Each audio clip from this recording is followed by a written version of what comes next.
Welcome to the Certo's Curveball. It's the VALORANT Champions Tour preview show for Stage 3 presented by Razer. Blitz ahead of the competition with the Razer Viper Ultimate. And as always, you've got myself, James Banks, joined by the wonderful fRoD and the ever so small MitchMan. fRoD, how you doing, man? We're getting ready for the next season, man. Already at Stage 3. Yeah, I'm doing great, man. I mean, for me, I'm just excited to get back into this competition. I feel like these last several weeks just kind of waiting for this is going making me mad. But now we're seeing all these changes and all these roster changes and all the dust is kind of settling. So I'm just curious to see like where all these teams are going and how the competition is going to kind of look and turn out now, especially in these new qualifiers. Mitch, what about you? You decided you want to grow maybe an extra centimeter or so, ready for the next set of broadcasts? Yeah, I'm looking for a couple of inches by the end of this one, James. I want to make sure that I'm fulfilled in that sense. But I'm really excited, honestly, to kick off VCT for the primary purpose of getting the best EU teams through to wipe the floor with NA at long last. Of course, you had to start it that way, right? And if they do want to do this, obviously they've got to get themselves over to Stage 3 Masters because we're going to Berlin this time, right? Changing things up a bit, back to the home of where a lot of Riot Games already operate out of. And we're going to have 16 teams in total. 10 of those teams coming out from the last Masters as well. And the first thing we need to look at is that big change when it comes to it, right? Because we're seeing a few more different options here for EU, NA, Korea, Japan, and SEA. We all wanted more slots, and we finally got them, fRoD, and this will open up more opportunity for teams to shine, especially in some of the more competitive regions. Yeah, I mean, I think there's a couple things. For one, it's going to open up more competition, which is great. And I think the other thing, too, is it's going to allow for just a more proper and better format. You know, like 16 teams, being able to do maybe like a double elimination bracket, or even get into like some sort of group stage or something like that. I think it's going to be much better for like the tournament format, for the spectators, potentially, and everything. You know, just last tournament, I think the 10-team format was kind of a little bit tricky. I think this is like a proper number.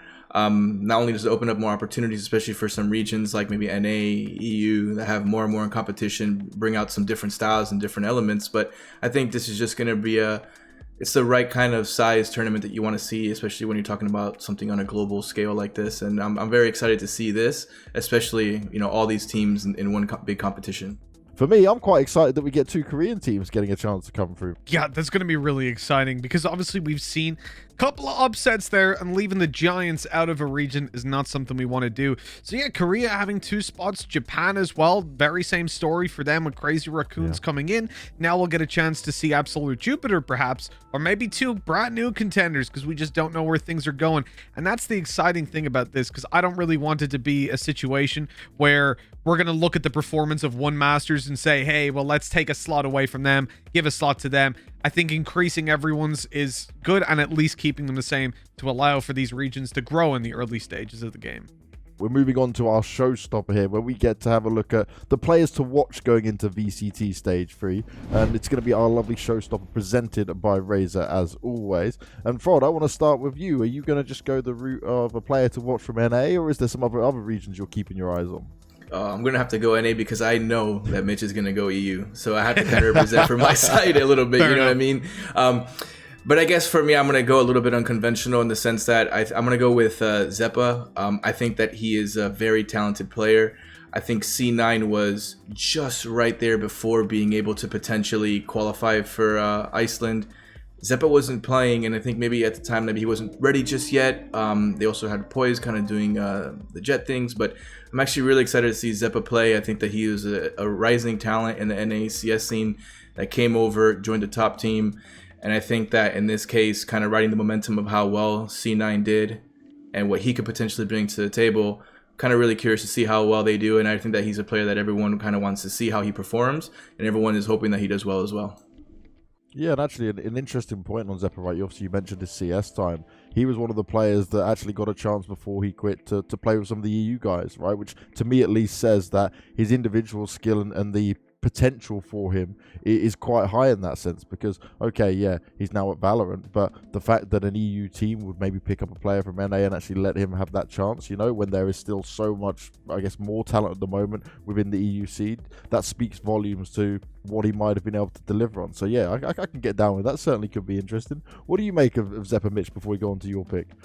I think what I saw recently, he's actually been a surprising player, but I wouldn't say to the same extent as some of the guys that have delivered already. I mean, if you're gonna pick a showstopper from NA, you could just play it on easy mode, right? Just put 10s in there, we're good to go. I mean, nothing more would even need to be said. That's the problem. It's just one word: 10s. Cool, move on. Yep, that makes sense. Yeah. But when it comes to my showstopper, I'm gonna go with a beautiful man called Leo. This guy, he really came out of left field for us, because when you look at the fragging power on a team like Guild, Leo was not necessarily the one. And I'm not saying that in a negative way, but there are players on that roster, or at the time as well, that you would expect to be dealing a lot more damage than Leo, especially when he pulls out an Astra, for example. Sure, the Battle Sage, and we saw a bit of Phoenix as well. Those are normal enough things. But on the Astra, putting up big numbers and consistently, dude, this guy, he was either dominating opening duels in games, or he wasn't that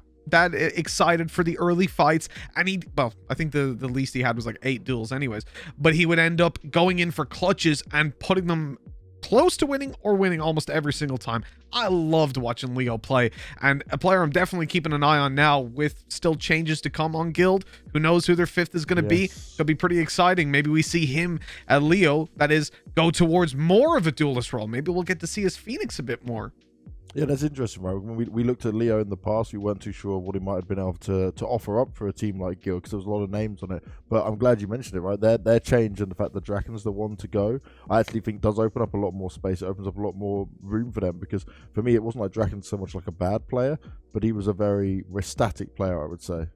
You know, interestingly as well, he's the 2nd highest rated player of the EMEA Challenger playoffs, coming in just below Scream. And I think when you look at that, it's not too bad for, you know, an Astra player to be coming out. Realistically, though, he's not. He's like a Battle Sage, a Phoenix, but he's been putting up those numbers comparable to one of the legends of FPS from way back. It was damn impressive. Yeah, and I mean, for me, Guild was a team that I wanted to see do very well in the qualifiers over there. So they were kind of a little bit of a disappointment for me, just because I had such high hopes for them in a way.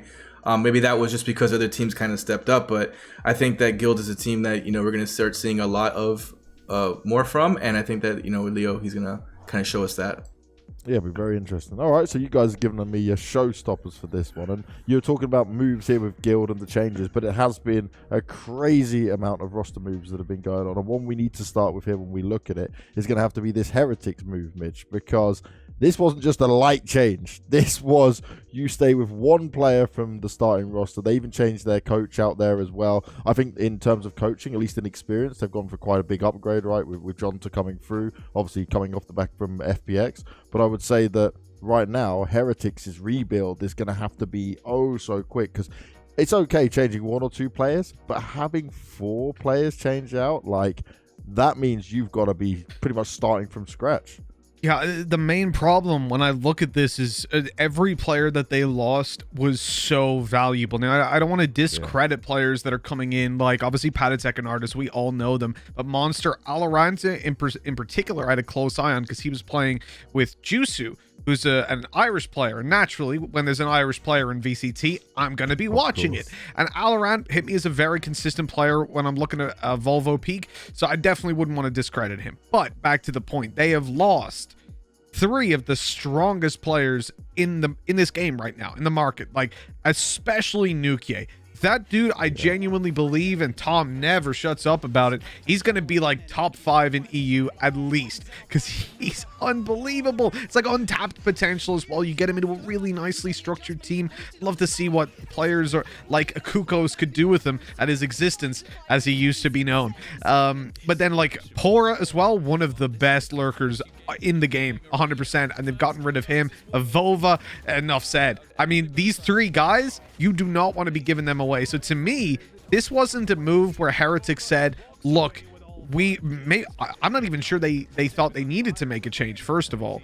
But if they did, this is a moment where they went, haha, we are setting up our team in the best possible way to win the next Masters. No, they know full well they're not likely, let's say, to win the next Masters with this team on short notice. The reason they've done it is because they saw a big ass check and went, ooh, I don't really care about Masters anymore.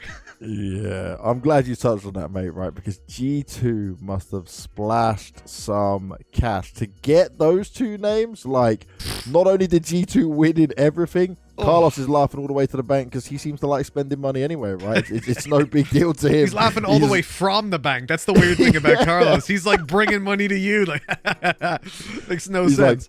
Like, I'm building the winners, right? And that's all he wants to do. Because for me, this makes G2 actually like one of the top tier competitors, right? I feel like they won out in this roster move massively. Okay, Heretics may have made some bank, but like you said, it's going to take some time with it. fRoD, were you surprised at like such a big and drastic change? Because it wasn't like Heretics was like a bad team and you needed to change that much.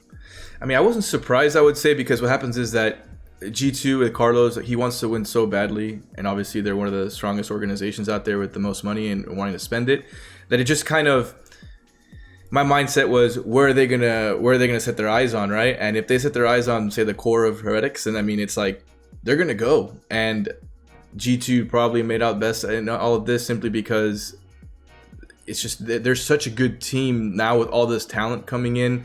I think that changing some of the roles within that team as well, like there's, maybe Mixwell is not playing duelist in some ways and stuff like that. I think that this is going to impact G2 in a different way. I guess maybe more it's not going to see how the coaching and management kind of puts all these pieces together and how if they can continue on and show some success. But I think they're on the right track on this. And, in some cases, it's kind of one of those, if you can't, can't beat them, join them kind of thing. And they did everything they can, that if they can't just beat some of these teams, just take the people who are beating us, upgrade our lineup, and then just see what we can potentially do from this.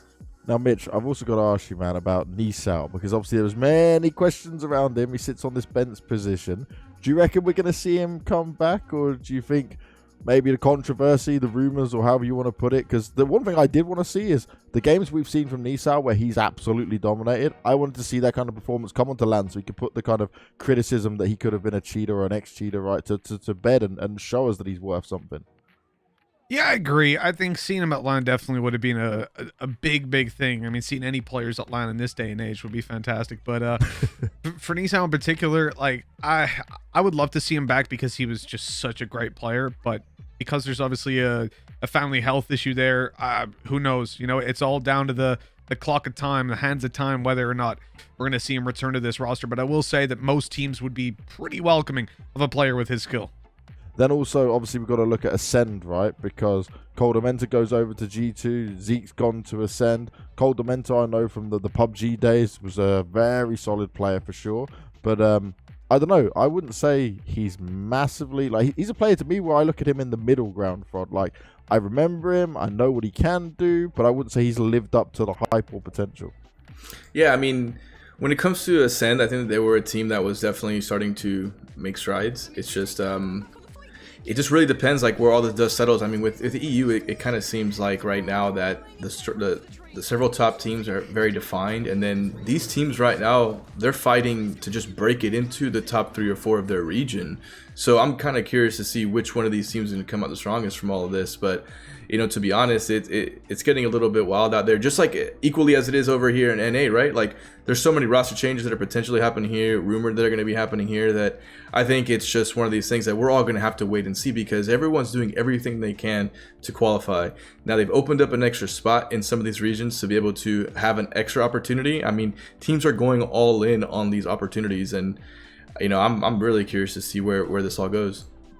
One thing I'd add to that as well is the fact that, Coldamenta, he's gone over to G2, but I want to look more so on the Ascend end of what they've picked up. They managed to get Zeke. Like, I like Coldamenta. I'm a big fan of this guy because you know him from PUBG, James. I know him from Battalion. I mean, this guy he's been around the FPS community for quite a while, and I think he's a good Sova. I enjoy watching him play.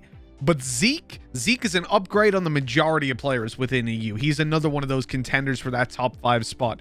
So having him in is just huge for this team in terms of the firepower upgrade. When you look at someone like him, like Killaz and CNET all on the one team, ooh, that is dangerous. No, and a guy like Zeke, he didn't even have his opportunity to prove his chance, like maybe in like G2 and opportunities there. So I mean, I think that he wants to really just showcase what he's got, and I think that kind of hunger is probably going to help that team, potentially take it to another level. Now, off the back of roster changes, right, and it has been crazy roster mania. Even my team is going through it right now. We got to look at the new challengers, right, to the current champions, I would call it. So you look at Fnatic, number 2 in the world, number 1 in EU, Sentinels, number 1 in the world, and number 1 just across the board, right? Do we think that there's any teams right now where you look and you say, okay, there's some potential for them to be dethroned a bit? Because at least for me, Mitch, when I'm looking at this, I'm waiting to see what a little bit more time with this FPX squad's going to do, because you know we've been a big fan of them since the beginning, right? Angel, the old guard, the solid IGL. Okay, Boaster's bested them this time, but I know Angel well from many, many years ago, and I'm wondering if that's going to light a fire under him to say, okay, look, now I've got to really step it up. Now I've got to deliver. Yeah, that's the thing, right? You look at the fact that FPX obviously dropping to, they lost to Liquid and to Gambit. Those were upsetting matches. The Liquid game really caught me off guard. The Gambit one, we knew there was potential there, and it was a super tight game and a really fun one to watch. But for me, when I look at FPX, I just expect a lot from these guys because of what we saw in the early days. But now they're starting to really be challenged by these newer teams.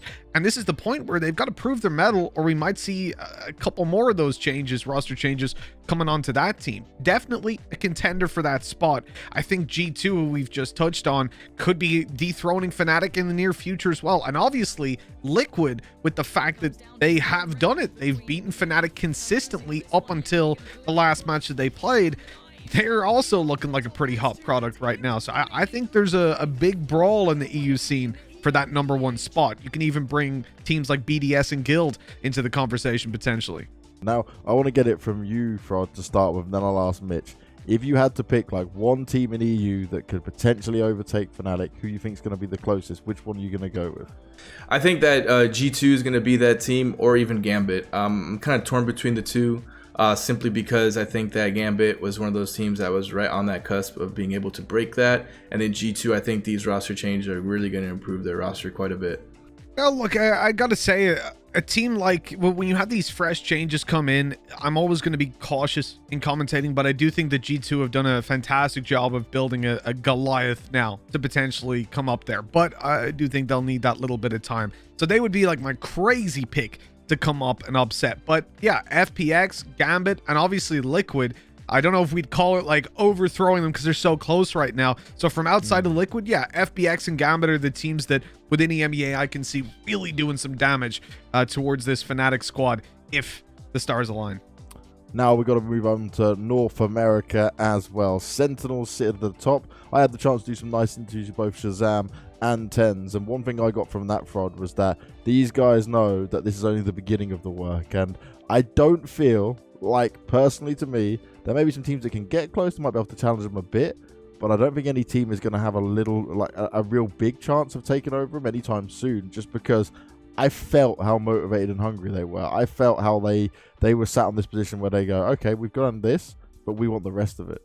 Yeah, I mean, when it comes to Sentinels, I think what I, just from like an old school player perspective, I think that just seeing that they not only want to be the best team in North America, but the best team in the world, I think that that's just amazing to see, and they've accomplished that.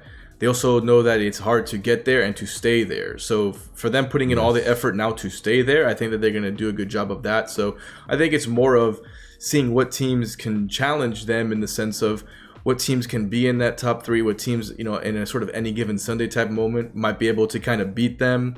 You know, I really think that it's gonna depend on what teams are playing well in those moments. But Sentinels just they're making these kind of movements that is very hard to see, and they kind of want to dominate. Now they got Tens officially as well after they won the major. I mean, I think that they're gonna really start showcasing what they got, and it's gonna start in this qualifier.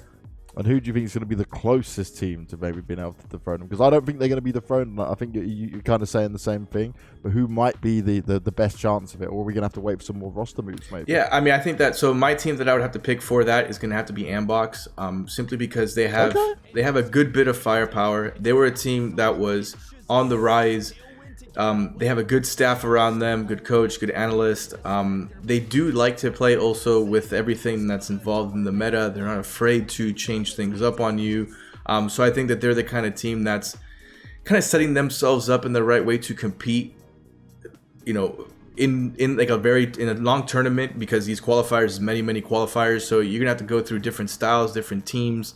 I think that Ambox is going to be one of those teams that's going to surprise a little bit of teams over here in NA to potentially qualify through to Berlin. And Mitch, what about you? You're North Americans. I know you're not the biggest fan of them because EU's supposed to be so much better, but who's got the best chance in your eyes, mate? I don't know, man. It's a pretty tough one. I think Unbox, I mean, even just on recent results, right? They were the last team to actually beat them. I think they're the ones you'd have to go with. If you see Ye and Mata turn up in a series, yeah, the firepower is there to take Sentinels down. But, man, just Sentinels with 10s, I don't see them losing. They're so damn good. Until they face Fnatic again.